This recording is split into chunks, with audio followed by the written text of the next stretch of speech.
our banking system is sound and that Americans can feel confident that their deposits will be there when they need them.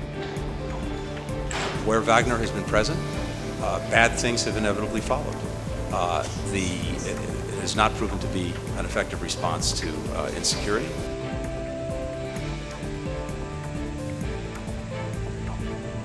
We had about 2,500 gallons spill of soil from one of the locomotives. They're either no longer in business or unable to clean them up. And yes, we as the state and the federal government, we are left to clean them up.